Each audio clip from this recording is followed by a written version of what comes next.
So for me, the biggest myth is exactly what we were just talking about is that um, social capital has no value.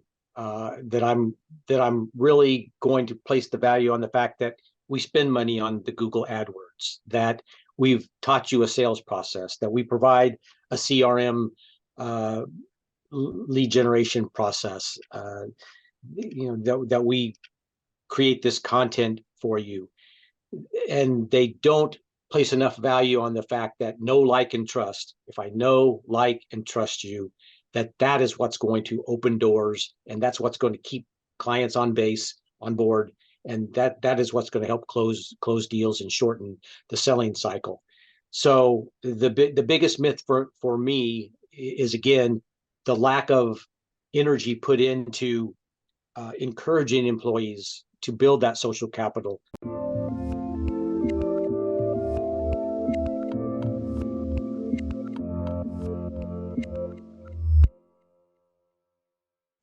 Hey everyone, this is Devin Miller here with another episode of The Inventive Expert. I'm your host, Devin Miller, the serial entrepreneur that's grown several startups and 7- and 8-figure businesses, as well as a founder and CEO of Miller IP Law, where he helps startups and small businesses with their patents and trademarks.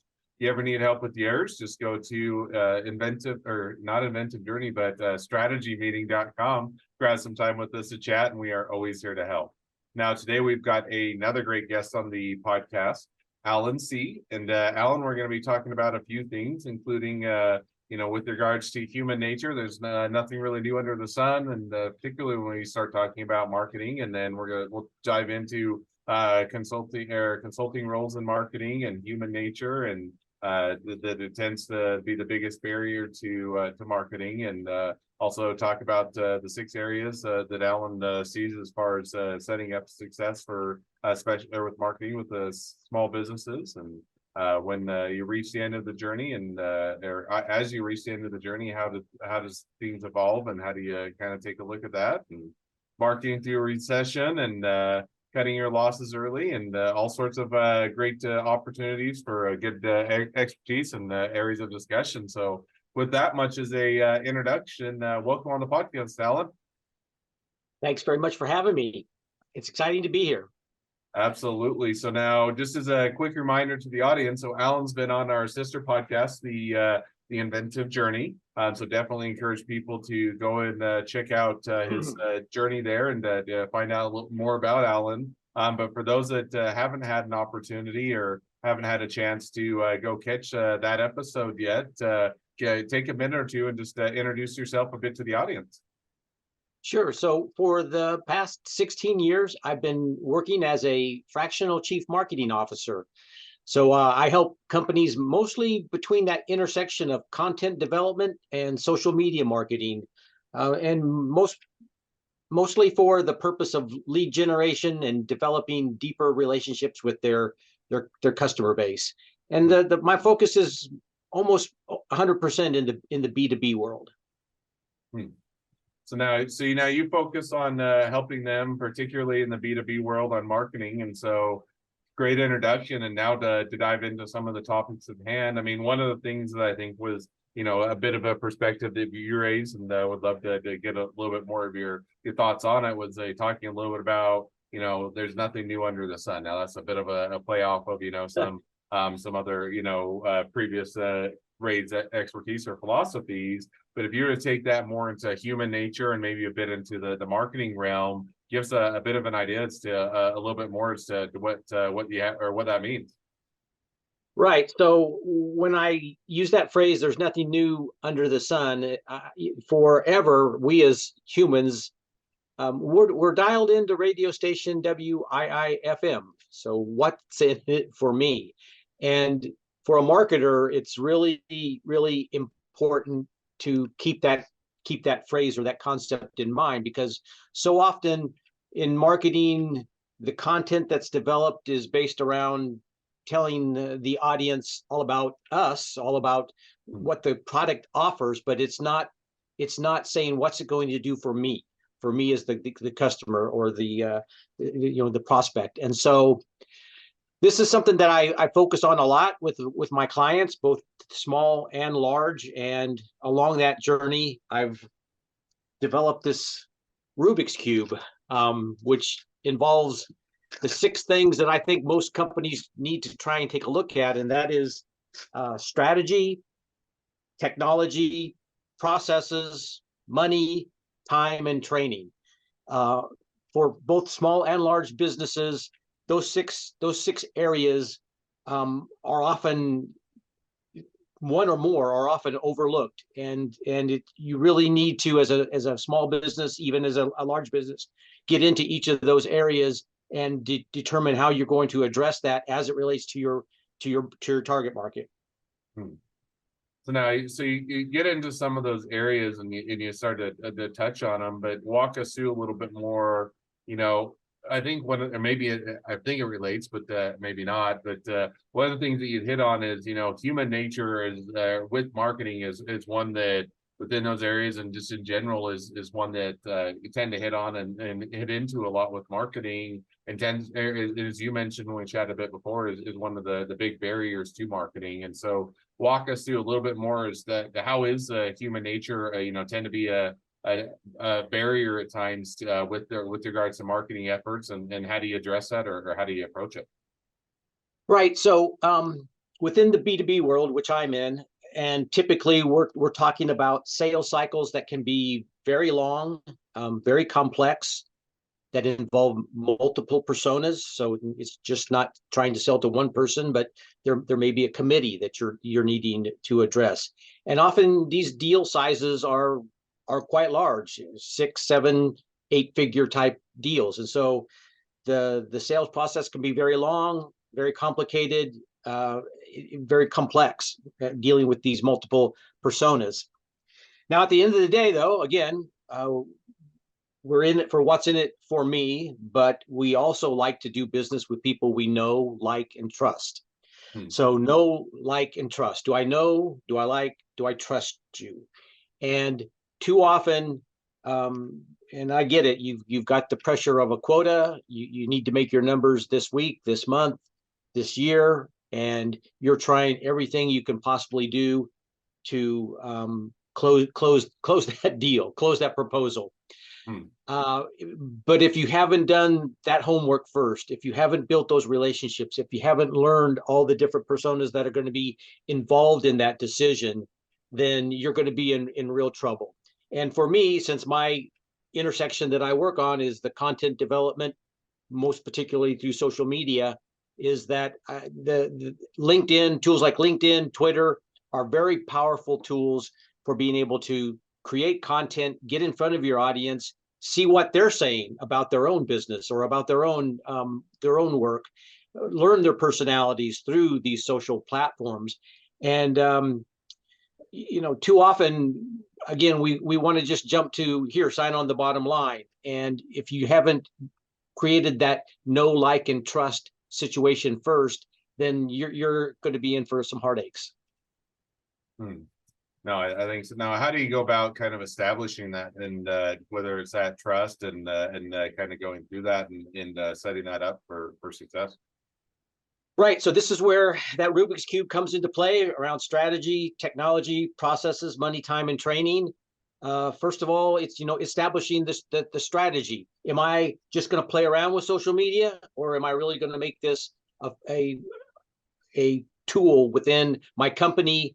Meaning, not only am I going to be using it at the highest levels, the C-level, but really encouraging the VPs on down to the sales reps to have profiles on social media, to have very strong profiles on social media, to be very professional on social media, which then kind of leads into, okay, technology. What kind of technologies are going to be involved? Well, this is where that partnership between the marketing, the CMO, and the CIO becomes very important, because if you've got an IT infrastructure, that makes it very difficult for people to be able to get onto the social media platforms or things such as that, then you're really trying to create a situation where you're actually having your people fight with one hand tied behind their back. So there's a very strong intersection here with technology, with the chief information officer. Processes. What are your sales processes? What kind of software are you using as far as your CRM, sales applications, and things like that? Oftentimes, these will again tie into your IT infrastructure, intersect with those social platforms. Money. Guess what? Social media is not free. Content development is not free. And so using the paid versions of Twitter, the paid versions of LinkedIn, it pays off, because those profiles, guess what? Those profiles are the ones that can rise to the top. LinkedIn and Twitter, or X, as I should be calling it, they have business models as well. And so you need to keep in mind who and what you're dealing with along those social platforms. Time. There's only 24 hours in the day, and you're thinking through, okay, I'm on Eastern Standard Time, but my clients are all on Pacific Standard Time. Oh, all right. That probably means you need to think about your workday and when you're sending out that content, and when you're trying to get hold of those people through those social platforms, because the time element is very, very important. And you need to be strategic about how you're leveraging your time. I mean, after all, you don't want to spend all day on X or on LinkedIn. You've got other things to do. So it's becoming smart about how you're using your time, how you're developing that content, how you're sending it out. And then that final element, of course, training. A lot of people will talk to me about my LinkedIn profile, as far as the number of followers and the connections on there, or the fact that I have 80,000 X followers on that platform. Well, part of that is because I was a really, really early adopter of those platforms. I mean, on LinkedIn, basically when it was first released in the 2002, 2003 timeframe, and the same with X, or Twitter at the time, in 2007, 2008. And so time has been on my side from that perspective. I've had a lot of time to work with those platforms. So in that time, I've seen a lot of the changes and had to adapt to that, and always updating my training to make sure that I'm understanding how these new releases are working and things along that line. No, it definitely sounds like it is one where you have to keep up on the evolution. Getting in on things early often has those rewards, and bears those fruits. Now, shifting gears slightly, but maybe kind of along some of the lines you hit on. One of the things that people are now often talking about and facing a bit is or a lot of consensus, or a lot of people are anticipating we're either in a recession or going to be entering a recession, or something of that nature, where it's going to have an impact on a lot of businesses. And so as you're looking at that, breed some people that say, hey, you should just keep doing what you're doing and keep doing what works, and don't worry about the noise, and focus on your business. And other people are saying, no, you need to adjust, and you need to adapt, and you kind of need to be able to make sure that you account for their things as they change. And so kind of, what's your perspective, or how should people be thinking about as they are entering into either we're in or entering in a recession, how that might change or impact things, or will it? Well, it most definitely will. And one of the advantages that Will Rogers once said, the trouble with using experience as your guide is that sometimes the final lesson comes first, and then the lesson. I've had a lot of final lessons first. I bought my first house in 1982 when interest rates were 16%. So guess what? If you think 7 to 8% is high right now, you should have seen it when it was 16%.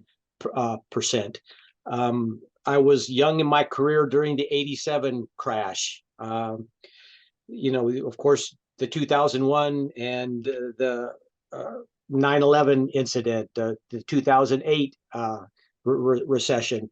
We're coming into an election time, and with interest rates the way they are, with the deficit and Congress not being able to work together, you can bet that there's going to be some changes. In fact, I probably don't even need to tell the small business owners out there, because your employees are already coming to you right now today, and they're saying, I know you're paying me fair, but you know what?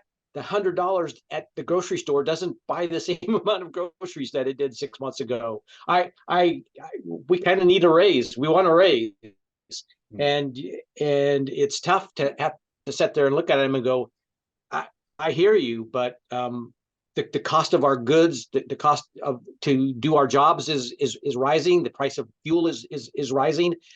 Insurance is going up, and I can't charge anymore because our end user customers are reaching their limit on what they're willing to pay. So this becomes a very, very stressful time.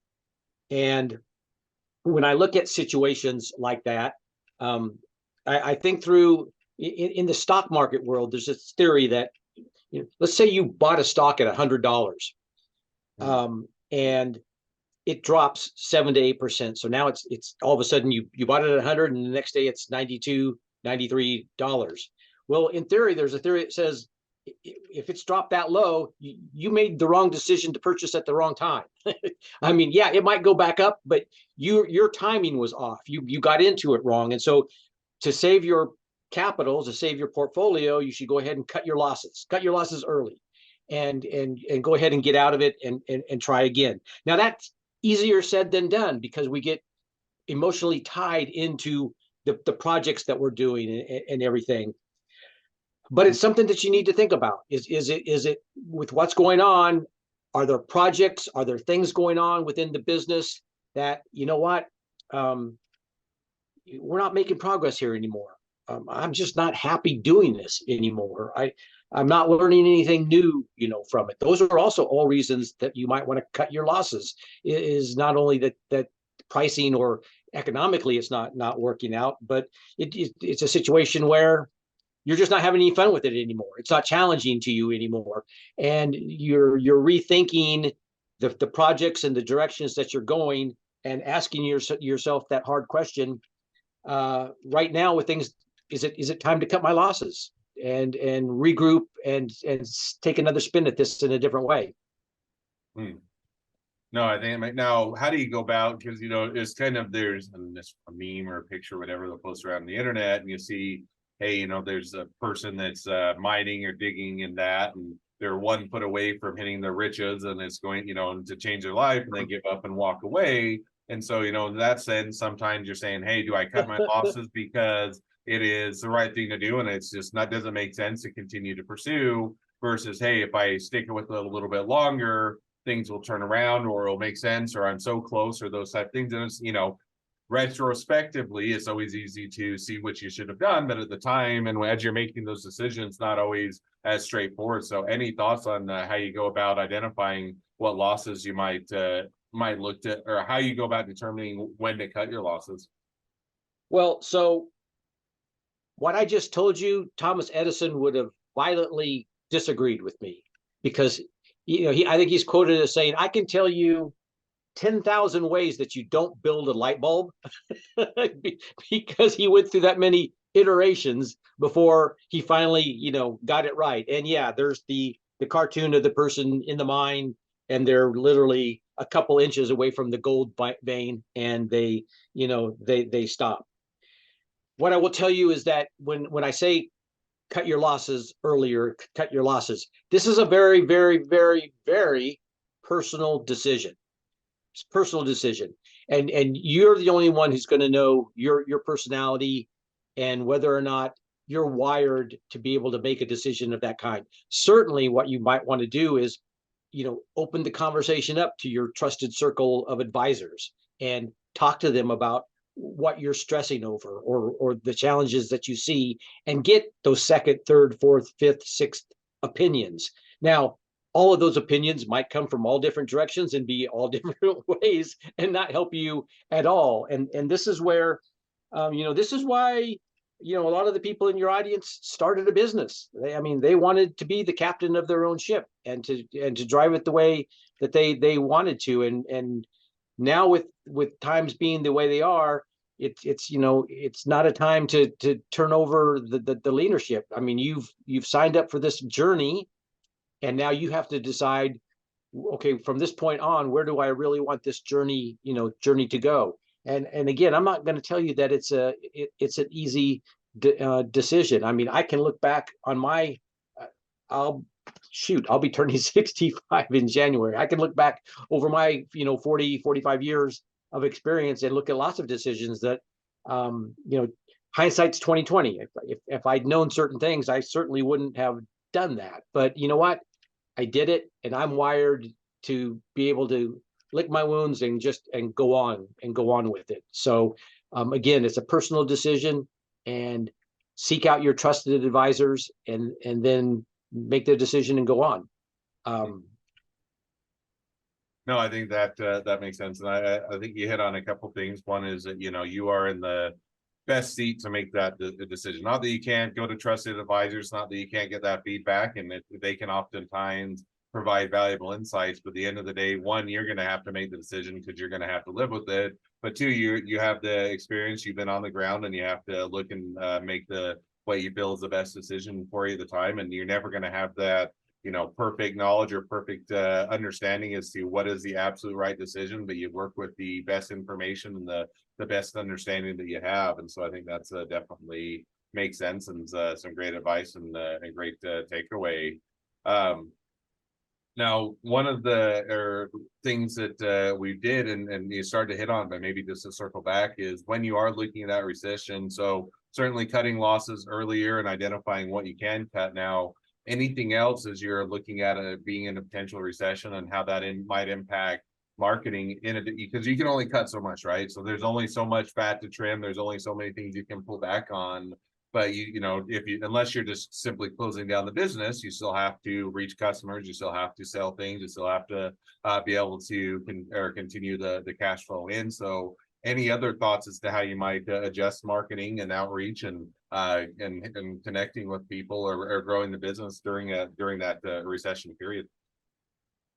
Right. So in my experience as a chief marketing officer over these last decade, or last few years, in a recession, in a downturn, I can tell you the exact first thing that always gets cut. That's marketing. And marketing gets cut. Oh, let's stop. We stop everything. No advertising and everything. And which, here's where I will say, if you had been creating the content and developing those social platforms, those relationships, not only at the brand level, but your account executives and everybody on board at their personal levels, now you've got this social capital working for you, and you've already got this bank of videos, of tweets, of pictures, of content that can still be circled out there. You've already created the audience. You already have the connections. So if you've been working that intersection between content marketing and social media marketing all along, in addition to maybe you were doing paid advertising, buying Google AdWords, sending out direct mail, buying leads, or something like that. Okay, sure, those are hard, real costs, and they might have to go. Now you're no longer buying Google AdWords and things like that. But if you've been smart along the way and created that social capital is valuable, very valuable. People don't understand how valuable that is. It's valuable for the brand at the brand level, but it's also valuable for the employees at that individual employee level. And the reason is because as much as we love our crews and the people working for us and want them to stay with us and do well with us, no one has a lifetime guaranteed employment contract. That just doesn't exist. And yet, as an individual, if you've taken the time to build your own social capital, you get to take that with you. I mean, in the clients and the companies I've worked for along the years, the Alan C. profile on LinkedIn goes with me. Those 80,000 Twitter followers or X followers go with me. And so I take that social capital with me wherever it is that I go. And that's value. I mean, now as an employee, as a person, you're bringing not only value from the standpoint of your experience and your education level and the type of applications and the things that you can do, but you're also bringing your own audience with you. You're bringing that social capital with you. And when you're doing that, that's extra ad that every employer should go, okay, these people are even, they both have their MBAs, although one's from school X, one's from school Y. They both have that 10 to 15 years experience, but oh my gosh, this person brings this huge social capital with them. Okay, which should you really go with? I'm going to go with the person who's bringing social capital. No, I think that definitely, I like that. You should be building that social capital along the way, and so you are right. I think that the first place that our budgets tend to get cut is on the marketing, and it's just because sometimes you look at it and say, okay, we can't stop making the product. We don't, we have to have a store, an office space, or an online place to sell it. We have, and some of these things, and you say, well, we don't want to, but we, sometimes we will put the marketing on pause, not that it's necessarily the right decision, but just because it's one where in the short term, sometimes it doesn't have that immediate impact, or you don't at least see that immediately on the business. Not that it doesn't have that impact. And so, but I think that to your point of, hey, build that social capital along the way so that if you're having to pull back, if you're having to spend less on ads or other things, that you can still get there, continue to leverage that. So definitely makes sense, and sounds like a great piece of advice. We're already reaching towards the end of the episode, and it feels like we've just got the conversation started. But I always like to wrap up each episode with the same question, so we'll go ahead and jump to that now. So that question is within your industry, what is the biggest myth and why is it wrong? So for me, the biggest myth is exactly what we were just talking about is that social capital has no value. That I'm really going to place the value on the fact that we spend money on the Google AdWords, that we've taught you a sales process, that we provide a CRM lead generation process, that we create this content for you. And they don't place enough value on the fact that know, like, and trust. If I know, like, and trust you, that is what's going to open doors, and that's what's going to keep clients on board, and that is what's going to help close deals and shorten the selling cycle. So the biggest myth for me is, again, the lack of energy put into encouraging employees to build that social capital, to be very strong advocates of their LinkedIn profile, and to reach out to people in that way. Now, don't get me wrong. There are people today that reach out to me every day on LinkedIn, and they're doing it in a way that they're not answering the question of what's in it for me. Because I just hit the button that says, thanks for reaching out, but I'm not interested. And so if you get that response from me, thanks for reaching out, but I'm not interested, then you'll know that you did not address the what's in it for me question. And so, again, I'm not going to tell you that these social platforms are easy. There are so many different personalities and personas on these that there's not any one set way that you to do it to be 100% right all the time. But you really need to focus on those. No, I think that's definitely a great myth to dispel, and also a great takeaway to hit on. So, well, now as we do wrap up the episode, if people want to reach out to you, they want to be a customer, they want to be a client, they want to be an employee, they want to be an investor, they want to be your next best friend, any or all of the above, what's the best way to reach out to you, contact you, find out more? Well, again, this is the advantage of social capital. Google my name, ALANSEE. I will come up on the page one organic results, but specifically reach out to me through LinkedIn. It's just ALANSEE, and you're going to find my profile on LinkedIn. Awesome. Well, I definitely encourage people to reach out, make a new connection, support a great business. If nothing else, make a new best friend. So, well, with that, thank you again for coming on the podcast. It's been it's been a pleasure. Now, for all of you listeners that are out there, if you have your own journey to share and you'd like to be a guest on the podcast, we'd love to have you. So just go to inventiveguest.com, apply to be on the show. Couple more things as listeners, make sure to click share, subscribe, leave us a review, helps us to reach even more startups and small businesses to help them along their journey to success. And on that note, if you ever need help along your journey with any patents or trademarks or anything else for your startup or your small business, just go to strategymeeting.com, grab some time with us to chat, and we're always here to help. Well, thank you again for coming on the podcast, Alan, and wish the next leg of your journey even better than the last. Thank you.